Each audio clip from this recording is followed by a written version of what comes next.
Ich sehe auf dem Bild eine Frau, die in einem Park joggt. Im Hintergrund sehe ich noch einen Mann, der auch joggt, und weiter rechts sehe ich einen älteren Mann, der mit seinem Hund spazieren geht.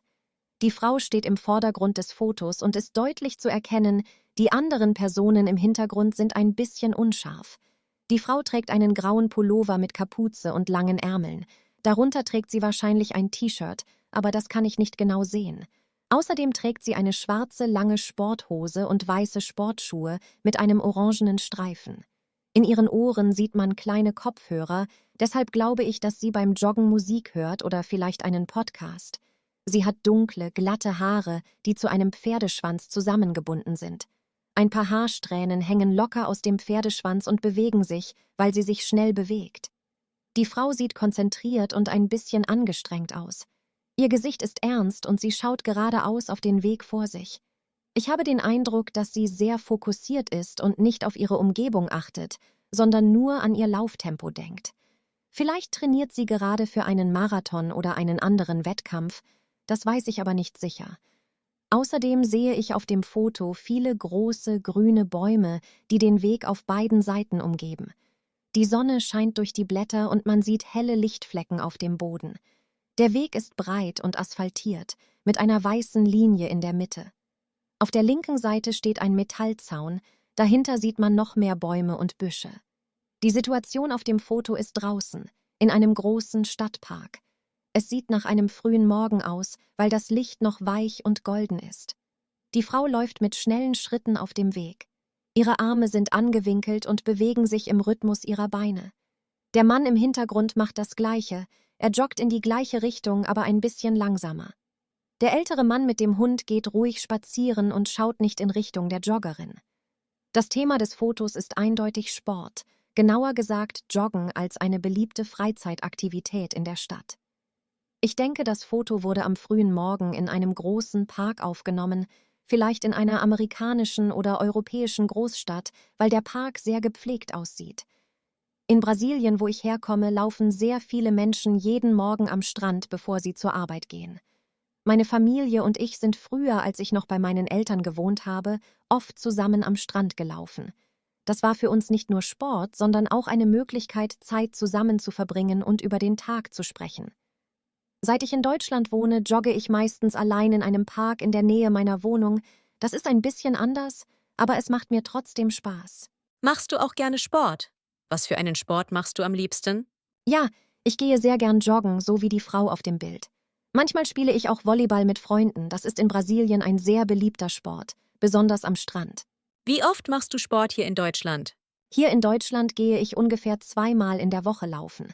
Es ist aber oft kälter als in Brasilien, deshalb ziehe ich mehr Kleidung an und laufe manchmal nicht so lange wie früher.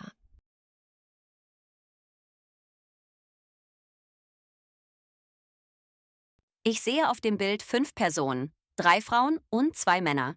Sie sind wahrscheinlich zwischen 20 und 30 Jahre alt. Alle sitzen zusammen an einem langen Holztisch draußen im Freien.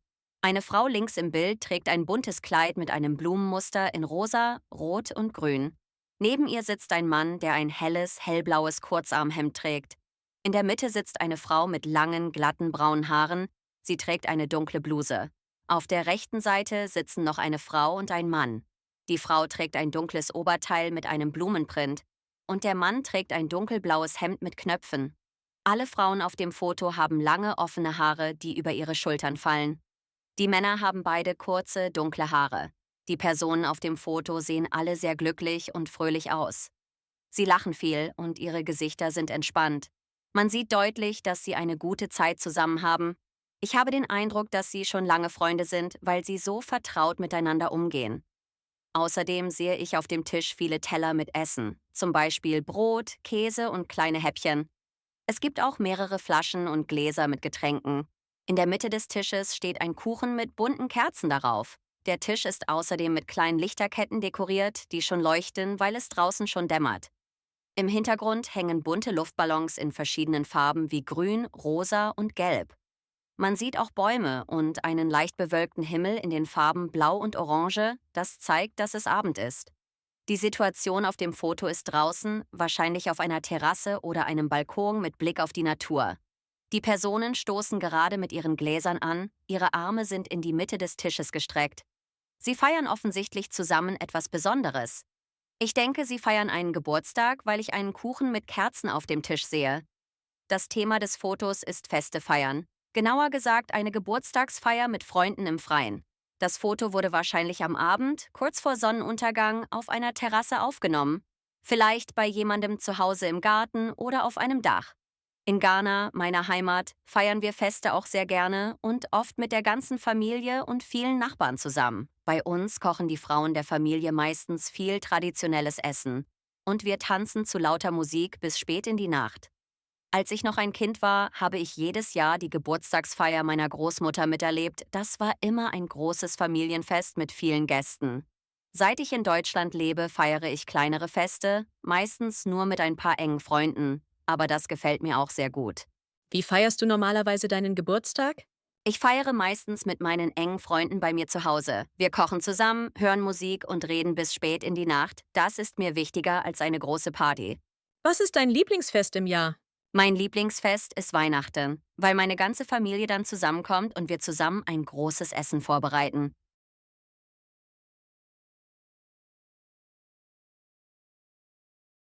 Ich sehe auf dem Bild eine Frau, die allein auf einem Gehweg steht. Sie ist die einzige Person im Vordergrund des Fotos, aber im Hintergrund sieht man ein Auto, das auf der Straße fährt. Die Frau trägt einen langen beigen Mantel, der bis über die Knie reicht. Darunter trägt sie einen dunkelroten Pullover mit einem groben Strickmuster. In ihrer rechten Hand hält sie einen großen schwarzen Regenschirm über ihrem Kopf. Man kann auch kleine Regentropfen auf dem Regenschirm erkennen. Sie hat dunkle, glatte Haare, die nach hinten gekämmt sind. Ihre Haare sind kurz genug, dass man ihren Hals gut sehen kann. Die Frau sieht nachdenklich und ein bisschen ruhig aus. Sie schaut nicht nach vorne, sondern nach oben zum Himmel. Es scheint, dass sie prüft, ob es noch regnet oder ob der Regen bald aufhört. Ich habe den Eindruck, dass sie ihre eigenen Gedanken hat und einen Moment für sich genießt, obwohl das Wetter nicht besonders schön ist. Außerdem sehe ich auf dem Boden sehr viele bunte Blätter in Gelb, Orange und Braun, die von den Bäumen gefallen sind. Der Gehweg ist nass vom Regen und glänzt ein bisschen. Auf der linken Seite steht ein schwarzer Metallzaun, dahinter sieht man Bäume und ein helles Gebäude. Auf der rechten Seite ist eine breite Straße mit einem fahrenden Auto, dessen Scheinwerfer schon an sind, weil es an diesem Tag draußen ziemlich dunkel und grau ist. Die Situation auf dem Foto ist draußen, auf einem Gehweg in einer Stadt oder einem Wohnviertel. Die Frau geht gerade spazieren, sie hält den Regenschirm fest über ihrem Kopf, damit sie nicht nass wird. Ihre andere Hand ist in der Manteltasche versteckt, wahrscheinlich weil ihr kalt ist. Das Thema des Fotos ist Wetter und Jahreszeiten, genauer gesagt ein regnerischer Herbsttag. Das Foto wurde wahrscheinlich im Herbst, an einem kühlen und regnerischen Nachmittag, auf einer Straße mit vielen Bäumen aufgenommen. In Rumänien, meinem Heimatland, ist der Herbst auch oft sehr regnerisch, windig und ein bisschen kalt, so ähnlich wie auf diesem Foto. Wenn ich als Kind mit meiner Mutter spazieren gegangen bin, mussten wir immer einen Regenschirm mitnehmen, weil das Wetter sich sehr schnell ändern konnte. Ich mag den Herbst trotzdem gern, weil die Blätter so schön bunt werden, auch wenn es oft regnet. Hier in Deutschland ist der Herbst dem rumänischen Herbst sehr ähnlich, deshalb fühle ich mich in dieser Jahreszeit ziemlich zu Hause. Welche Jahreszeit magst du am liebsten und warum? Ich mag den Frühling am liebsten, weil die Natur wieder grün wird, die Tage länger werden und das Wetter langsam wärmer wird. Wie ist das Wetter jetzt gerade in deinem Heimatland? In Rumänien ist es im Moment auch neblig, kühl und manchmal regnerisch. Das Wetter ist also ziemlich ähnlich wie hier in Deutschland.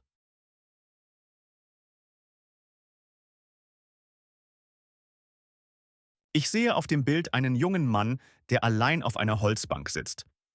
Im Hintergrund sieht man noch ein paar andere Personen, die im Park spazieren gehen oder auf einer anderen Bank sitzen. Sie sind aber unscharf und weit entfernt. Der Mann trägt eine olivgrüne Jacke mit 4 Taschen vorne und einem hochgeschlossenen Kragen. Darunter trägt er ein einfaches graues T-Shirt. An seiner Kleidung erkennt man, dass er sich für das Wetter draußen passend angezogen hat. Er hat kurze, lockige, braune Haare und einen leichten Bart im Gesicht. Der Mann sieht konzentriert und ruhig aus. Sein Blick ist nach unten auf sein Notizbuch gerichtet und seine Augenbrauen sind ein bisschen zusammengezogen.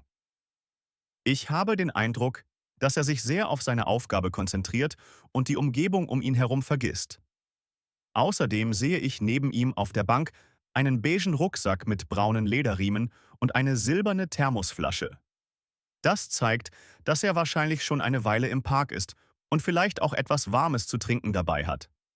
Hinter ihm sieht man viele grüne Büsche und Bäume mit großen Blättern, durch die die Sonne scheint. Auf dem rechten Teil des Fotos erkennt man einen Weg aus kleinen Steinen und im Hintergrund eine weitere Bank mit 2 Personen darauf. Die Situation auf dem Foto ist draußen, in einem großen, gepflegten Park mit vielen Pflanzen. Der Mann sitzt auf der Bank und zeichnet mit einem Bleistift in ein Notizbuch mit Spiralbindung. Auf dem Papier sieht man schon eine kleine Skizze. Er hält den Stift in der rechten Hand und stützt das Notizbuch mit der linken Hand.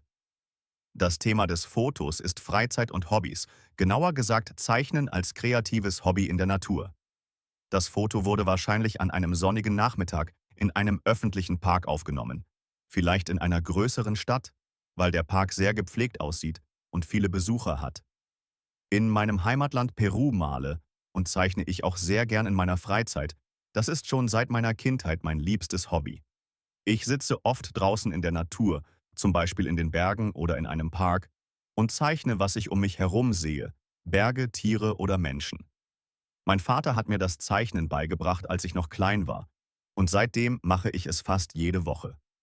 Hier in Deutschland zeichne ich immer noch gern, aber ich habe leider weniger Zeit dafür als früher, weil ich viel arbeite und Deutsch lerne.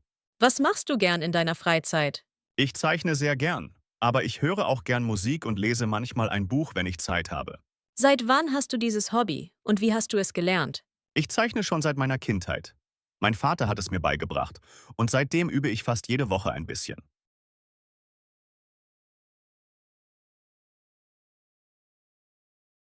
Ich sehe auf dem Bild eine Familie mit 4 Personen. Einen Mann, eine Frau und 2 Kinder. Sie sitzen alle zusammen an einem großen Holztisch in einer Küche. Der Mann trägt ein grünes, kariertes Hemd mit langen Ärmeln. Die Frau neben ihm trägt eine blaue Strickjacke über einem dunklen Oberteil. Der Junge, der auf der anderen Seite des Tisches sitzt, trägt ein dunkles T-Shirt mit einem bunten Aufdruck. Das Mädchen neben ihm trägt einen dunkelblauen Pullover. Der Mann hat kurze, dunkle Haare und einen kurzen Bart. Die Frau hat mittellange, dunkle Haare, die zu einem lockeren Zopf zusammengebunden sind. Der Junge hat kurze, blonde Haare und das Mädchen hat blonde Haare, die zu einem Zopf gebunden sind. Die Kinder sehen sehr glücklich und aufgeregt aus. Sie lachen laut und schauen auf etwas auf dem Tisch. Die Eltern schauen ihre Kinder lächelnd an und sehen zufrieden und entspannt aus. Ich habe den Eindruck, dass die ganze Familie einen schönen, gemütlichen Abend zusammen verbringt. Außerdem sehe ich auf dem Tisch einen großen Topf mit einer heißen Suppe, aus dem noch Dampf aufsteigt. Daneben steht ein Korb mit frischem Brot, mehrere weiße Teller, Gläser und Besteck. Der Junge zeigt seiner Schwester etwas auf einem Tablet, das auf dem Tisch liegt. Über dem Tisch hängt eine große gelbe Lampe, die warmes Licht auf den ganzen Tisch wirft. Im Hintergrund sieht man eine gemütliche Küche mit Holzschränken, ein Fenster und einige Küchengeräte. Die Situation auf dem Foto ist drinnen, in der Küche eines Hauses oder einer Wohnung. Die Familie sitzt zusammen am Tisch und isst gerade Abendessen. Die Eltern unterhalten sich mit den Kindern, während der Junge seiner Schwester etwas auf dem Tablet zeigt, wahrscheinlich ein lustiges Video oder Foto. Das Thema des Fotos ist Familie, genauer gesagt ein gemeinsames Abendessen zu Hause. Das Foto wurde wahrscheinlich am Abend in der Küche eines Hauses aufgenommen. Draußen ist es schon dunkel, wie man durch das Fenster sehen kann. In meiner Heimat Syrien essen wir auch sehr oft gemeinsam als große Familie zu Abend. Das ist bei uns eine wichtige Tradition. Meine Mutter kocht immer sehr viel Essen. Und die ganze Familie, manchmal auch Nachbarn und Verwandte, sitzt zusammen am Tisch. Wir reden lange, lachen viel und niemand steht schnell vom Tisch auf. Seit ich in Deutschland lebe, vermisse ich diese großen Familienessen manchmal, aber ich versuche jeden Abend wenigstens mit meinem Mann und meinen Kindern gemeinsam zu essen. Das ist mir sehr wichtig. Wie oft ist deine Familie zusammen? Bei uns ist die Familie fast jeden Abend zusammen. Das war schon in Syrien so und ist mir auch hier in Deutschland sehr wichtig. Was ist dein Lieblingsessen aus deiner Heimat? Mein Lieblingsessen ist Kibbeh. Das kocht meine Mutter besonders gut. Und ich versuche auch, es meinen Kindern beizubringen.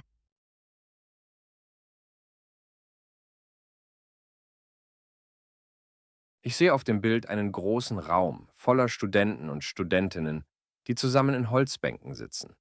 Im Vordergrund, direkt in der Mitte des Fotos, sitzt ein junger Mann, der besonders deutlich zu sehen ist.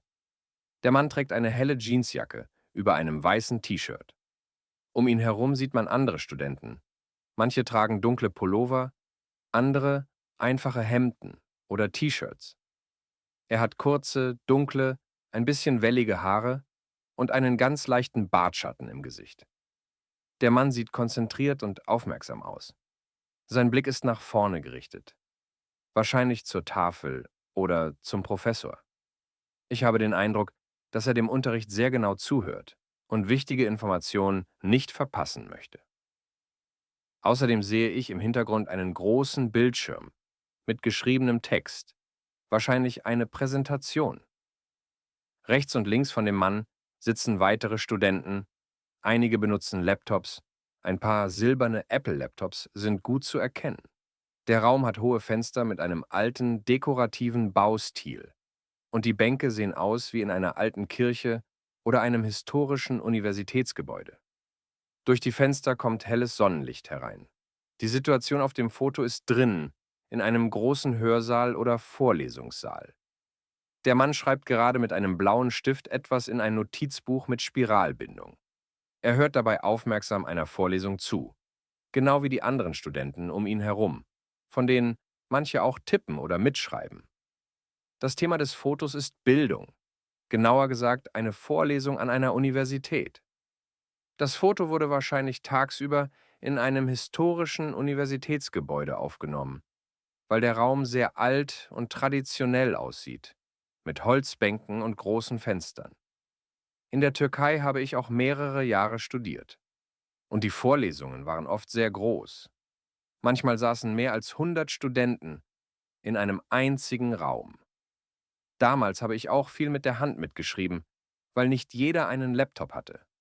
Das Studium in der Türkei war für mich interessant, aber auch stressig, weil es viele Prüfungen und wenig Zeit zum Lernen gab. Seit ich in Deutschland lebe, denke ich manchmal daran zurück, wie anders das Bildungssystem hier organisiert ist. Zum Beispiel gibt es hier mehr Gruppenarbeit und weniger reines Auswendiglernen. Wie war dein Studium in deinem Heimatland? Mein Studium in der Türkei war interessant, aber auch ziemlich stressig, weil es viele Prüfungen gab und die Vorlesungen sehr groß waren. Möchtest du in Deutschland auch studieren oder lieber eine Ausbildung machen? Ich möchte gerne eine Ausbildung machen, weil ich schneller anfangen möchte zu arbeiten und praktische Erfahrung sammeln will.